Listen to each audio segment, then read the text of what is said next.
morning. We're doing a tag team today. Come on in, miss. You all know Dina with her inference wheel. So, conclusions then. What do we think's going on there using your inference wheel? Dina will tell you how to use it. So, in English and in inclusion, this is something we use with all of our students, especially the lower ability ones. And it's something that helps them to become a better reader. So it's supporting them with their reading. And we work our way through the inference wheel. So one of the first things we'll do before we read a text or before we look at images is we'll talk about their prior knowledge, what they already know, what they can associate that to, any experiences that they've already had. We then move on to definitions and elaborations. So any keywords in the text that they're not quite sure of, we'll make sure we've got a vocab wall visual for them, definitions already down, or anything that we can discuss. We will then get them to ask questions about the text. It might be that they ask a question about the character, it might be they ask a question about something that's already happened. We get them to add a sentence about what's happened. We then get them to move on to the getting visuals, to summarise it all and bring it all together. So, in this case, we did these. There was no text on there, we talked about it, so we did talk for writing. And they wrote a sentence. So we had 3 sentences. Dog attacked by porcupines. Now already, Miss has said, oh, do you mean lies? Is it Cockney rhyming slang for lies? Dog attacked by lies? I said, no. English department got that and said, oh, it's porcupine. Dog attacked by porcupine. Porcupines, bless. I loved it when I marked it. Dog attacked by porcupines. They've listened, they had a go at it, but 3 students thought when we said the word porcupine, porcupines. So we love that lots. So today's session is strategy to support the student with special educational needs, disability in the classroom, okay?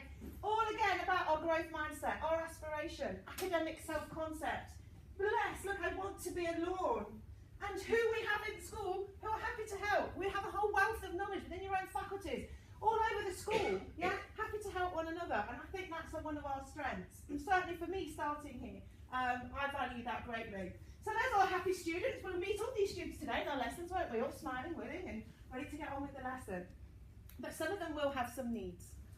So, in a nutshell, because this is a 224-page document, it's a great read, sponsored by NITOL, so it will instantly send you to sleep.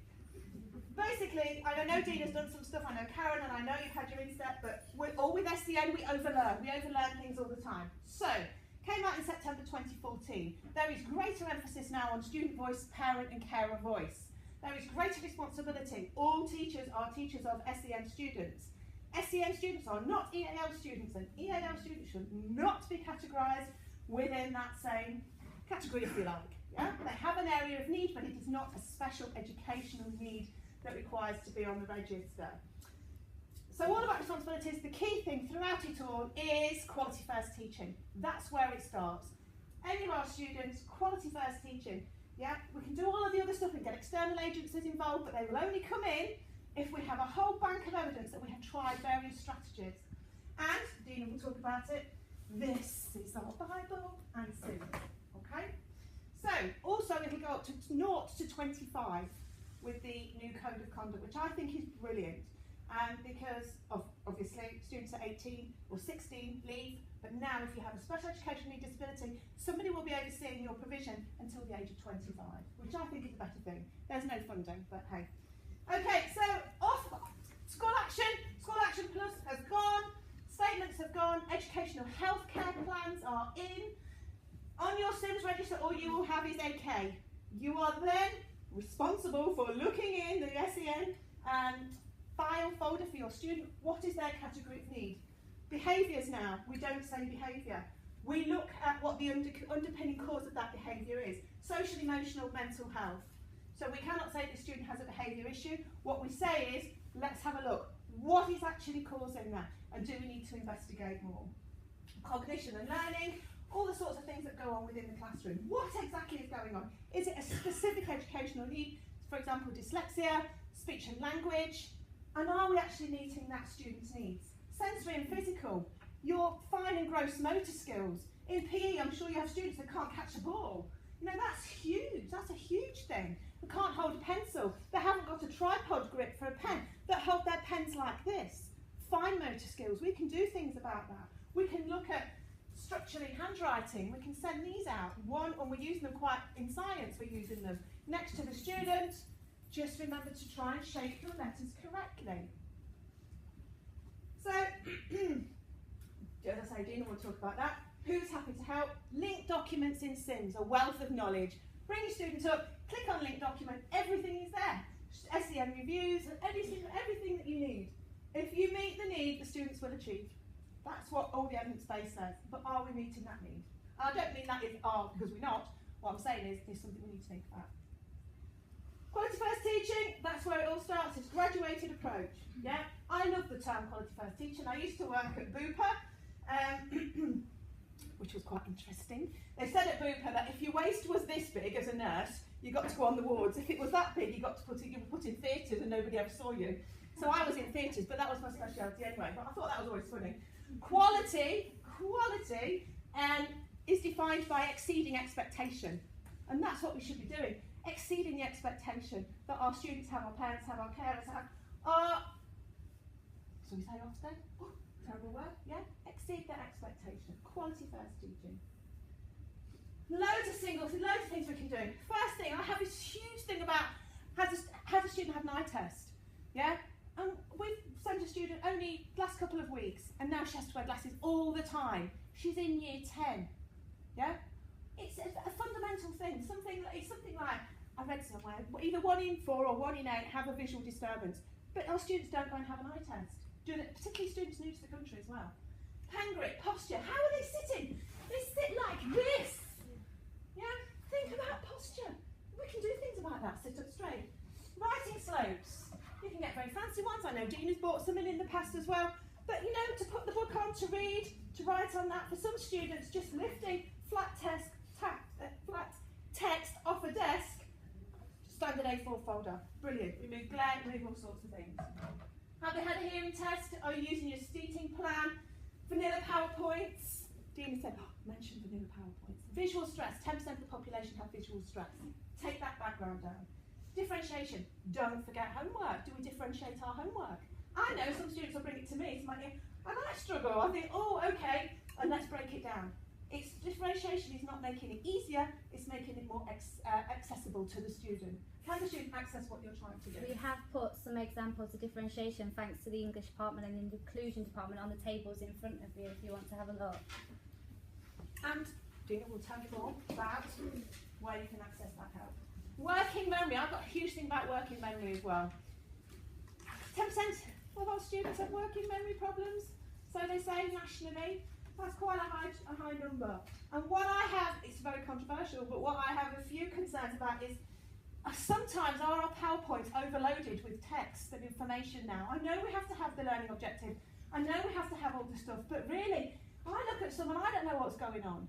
Yeah, maybe that says more about me, but there's so much information on there. If you have a working memory problem, yeah, or learning difficulty, there's a whole lot of stuff going on there, and the teacher's talking at the same time. What exactly are you taking in? I love this. If I had time, I would have made one for myself. I'm going to do one. I used to have a bubble on a stick. What am I thinking? How am I going to do that? Visual prompts. Props, fantastic. Anything, images, read the image, all sorts of things. We know that anyway for EAL. Good for EAL, good for all. Good for SEN, good for all. Back to basics. Students always come into the classroom, what are we doing today, miss? Are we doing something fun? I say, my lessons are fun. That's what they want to know. What are we learning today? What are you looking for as a teacher? What do you want from me, miss? When I'm saying to you, I want you to explain, what do you mean by that? Tell me what you're looking for. What does good look like? But most of all, tell me why it's important that I know these things. That's huge. Why am I doing that? And that's your foundation. Your foundation is, what am I here? What do you want from me, miss? And my biggest worry is that students go from one area to the next, one lesson to the next. Not all students, but think about SOL students on the SEN register. And everything seems to be an abstract concept. I'm going in here, I'm going to my next lesson, what have I learned? I don't know, let me think. I'm going to my next one, I'm going to my next one. Yeah? Are they taking away that information? Small bits of information, what do they do with it for exams, that sort of stuff. We can feed back, we can feed forward. There's lots of research about feeding forward, and our yellow box marking feeds forward. Yeah? And that's the foundation, because I think just back to basics, what are we doing, which is the will for why. That's what our students are looking for. Talked about that. Very interesting. Sometimes children with reading difficulties have working memory problems.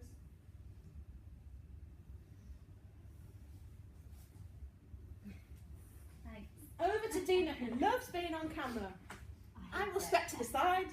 We have a wealth of knowledge from inclusion. We have 14, 15 TAs who are specialists in some kind of area, from behaviour to literacy to numeracy to science. We need you to be accessing them, we need you to be using them. And by that I don't mean go and ask them to differentiate your schemes of work or create your resources for you.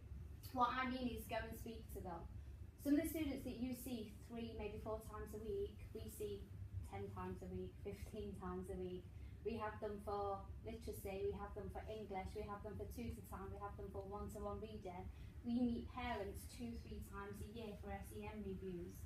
We have a wealth of knowledge on these students, and it's important that you go and approach them, because they might know that student better than you. They don't just see them in your lesson, they see them in humanities, they see them in English, they see them in literacy, they see them on a one-to-one basis. They will know what strategies are used across the school in other subjects, they will know what works for that student. Okay. These are all of the TAs, I don't need to read that to you, you can read that yourself, but that's pretty much what their specialist subjects are. So we've got English and literacy, behaviour, self-esteem, we've got maths, numeracy, science, we've got EAL, we've got TAs who support across the curriculum, so they go into a variety of subjects as well. And finally, your SEM file. The amount of times we get this file back and we know full well that we've given it out and it's just been shoved in a cupboard and not used. I'm guilty of it, I know I do it. But you need to be using it. There's a wealth of knowledge and resources in it to help you. There's a behaviour checklist at the back for things that you can implement if you're struggling with behaviour. There's strategies to support dyslexic students in there. The register with all the students' needs, and there's even strategies of what needs to be put into place for them. It might be phonics, it might be writing frames, it might be sentence starters, it might be key vocabularies, all written in this file. It tells you how to use your TAs effectively, how to deploy them in the classroom, and it also has reading and spelling ages in there. And reading and spelling ages is one of the biggest things that we struggle with our students. We have a huge number, nearly 50% of our year 7s that come in every year are reading way below their chronological ages. Some of them are still reading at 5 years old. So it's really important that you know your student and that you're differentiating the work accordingly to suit their needs. Also, don't forget we have a very expertise team of staff in the library with Alan and his team, and Lynn. Again, will answer any of your questions and queries. So there's a wealth of knowledge out there, and the idea is that, you know, we appreciate that some of you will see 200 odd students a week, and you can't know every student, but there are people around that can, you know, that do and can help, and we want to make life easier within the classroom, really. So, I did have a thing, but I'm running out. Oh no, I'm not. I might just pause this a minute now. Let me just do this. Because I had a SMOG analysis of reading age, and this was given to a student. She has age equivalent reading age 15 years. So this is what the student will see. Okay. Let's see. I'm going back.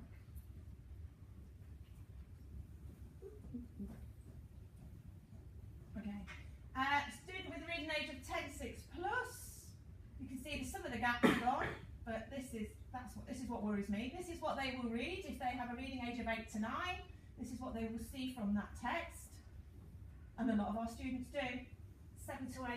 If we know the reading ages and you're giving out a piece of text, potentially that's the only thing. There's no context there. If that's what you're giving out when you're expecting a student to read. And more worryingly, which some of our obviously new EA, below 6.1, that's what they will get from a piece of text. And we're not saying don't challenge them and don't put these texts in front of them, because you need to do that, but you need to make sure that you're reading it beforehand, you're picking out words that they're going to struggle with, and you're making sure they know them definitions, that you're putting visual images in front of them to help support their understanding of that text. Oh, work here is done.